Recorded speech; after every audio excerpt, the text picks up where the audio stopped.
Assalamualaikum warahmatullahi wabarakatuh. Good morning, my students. How are you today? Alhamdulillah, Miss Ami fine too, thank you. Semoga kalian juga di rumah ya, dalam keadaan sehat selalu. Oke, bagaimana liburan PTS-nya? Pasti sangat menyenangkan kan? Nah, oke, untuk lebih semangat ya, pagi kali ini kita ikuti gerakan tepuk semangka dulu ya. Oke, ikuti sama-sama di rumah ya. Tepuk semangka, semangat kakak ya. Oke, semoga dengan tepuk semangka tadi kalian di rumah semakin semangat ya.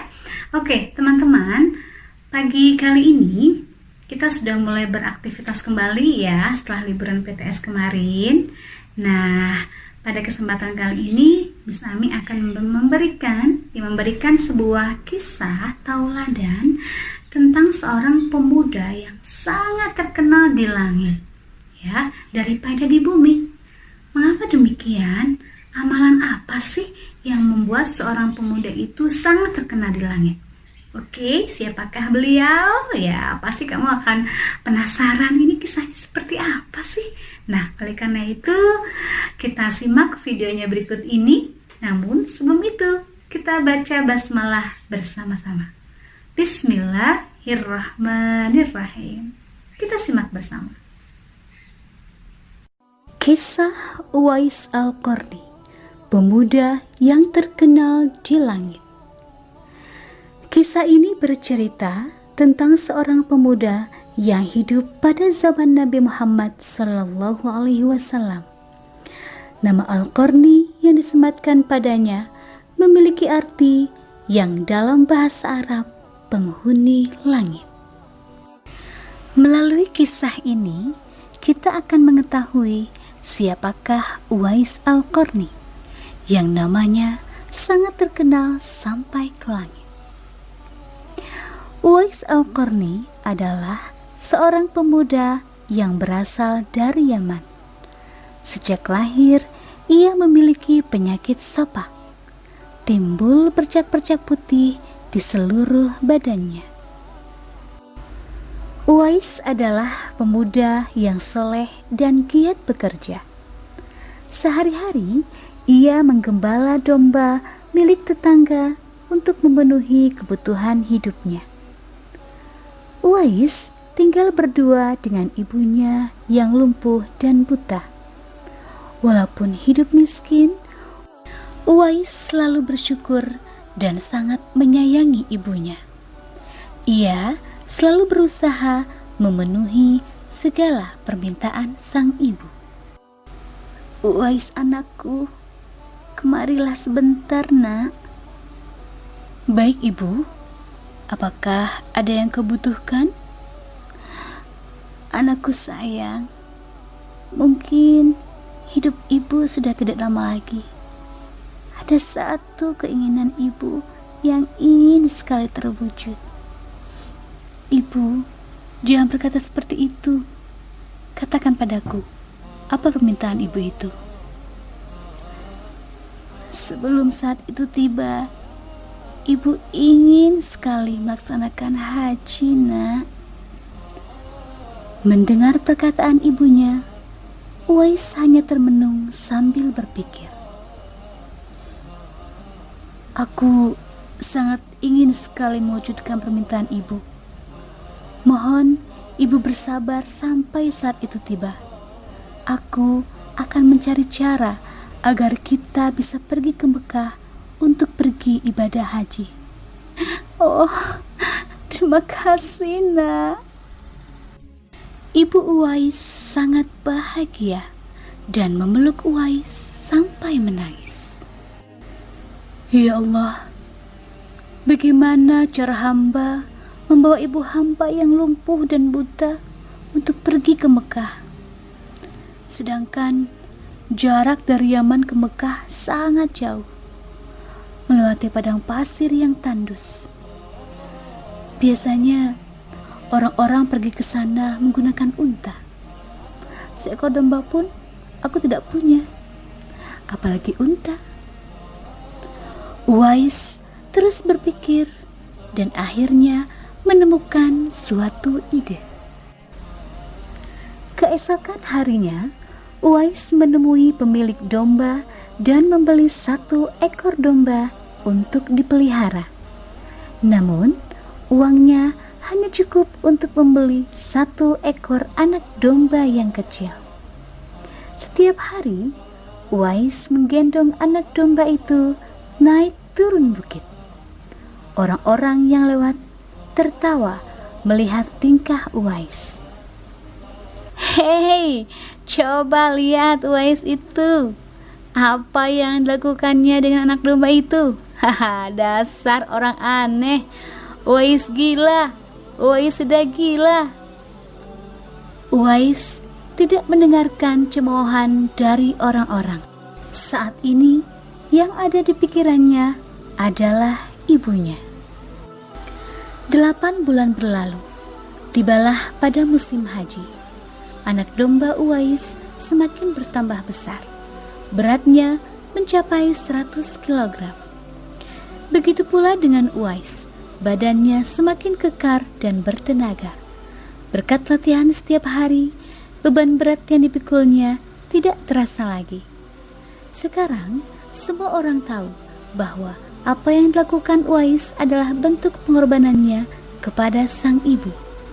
Uwais menggendong ibunya sambil berjalan kaki dari Yaman menuju ke Mekah.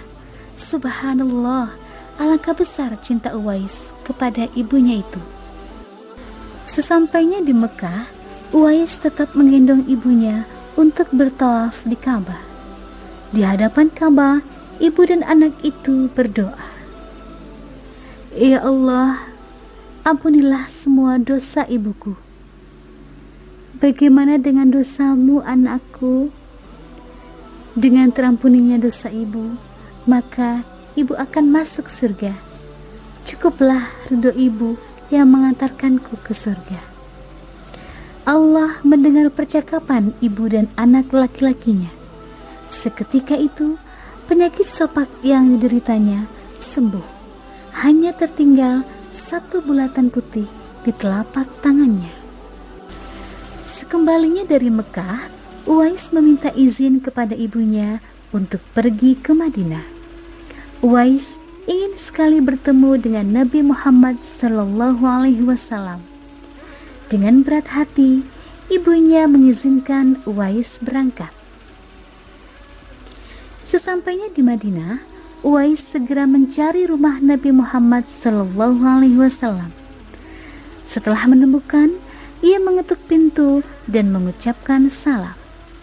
Keluarlah istri Nabi, Aisyah radhiyallahu anha, seraya membalas salamnya.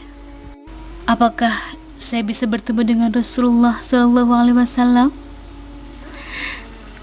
"Maaf sekali, Nabi sedang tidak berada di rumah. Beliau sedang berperang dan tidak tahu pasti kapan kembalinya." Uwais dihadapkan dalam 2 pilihan, menunggu kedatangan Nabi atau segera pulang ke Yaman. Bayangan sang ibu yang tua muncul di benaknya. "Baiklah kalau begitu, saya pamit. Ada seorang ibu yang tidak bisa saya tinggal lama-lama di rumah. Sampaikan salam saya kepada Rasulullah jika beliau sudah kembali dari perang. Terima kasih." Uwais kembali ke Yaman dengan perasaan haru dan sedih. Di satu sisi, Uwais sangat ingin bertemu dengan Nabi Muhammad SAW. Tapi di sisi lain, ia sangat mengkhawatirkan kondisi ibunya.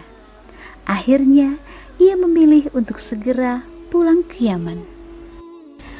Peperangan telah usai dan Nabi Muhammad SAW pulang ke Madinah. Aisyah radhiyallahu anha menceritakan perihal pemuda yang mencari beliau. Nabi mengatakan bahwa Uwais adalah pemuda yang sangat taat kepada ibunya. Karena ketaatannya kepada ibunya itu, Nama Uwais sangat terkenal di kalangan penduduk langit.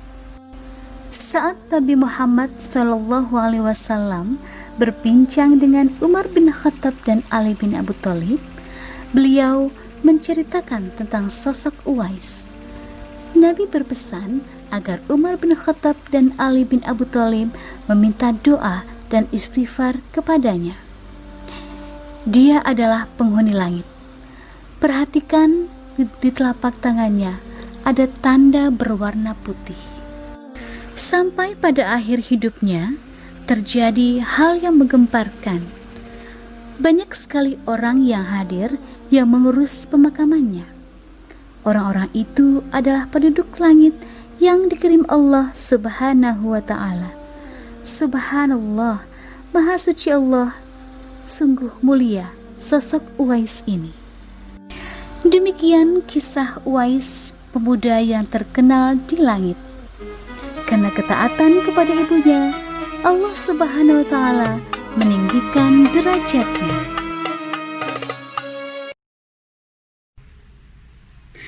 Nah, teman-teman, bagaimana kisahnya? Sangat mengharukan, bukan? Ya, sangat menginspirasi kita semua, ya.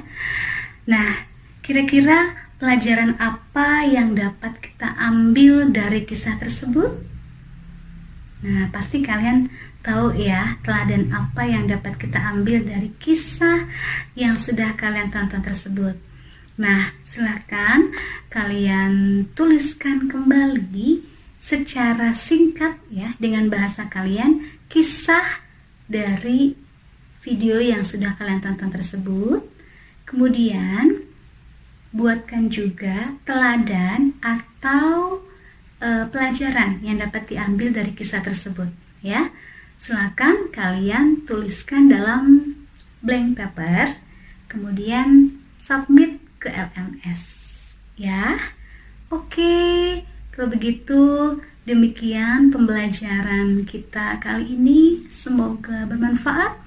Semoga kita semua menjadi anak yang berbakti kepada kedua orang tua ya. Ingat, doakan terus orang tua kita ya. Terima kasih. Mari kita ucapkan hamdalah bersama. Alhamdulillahirabbil alamin. Assalamualaikum warahmatullahi wabarakatuh.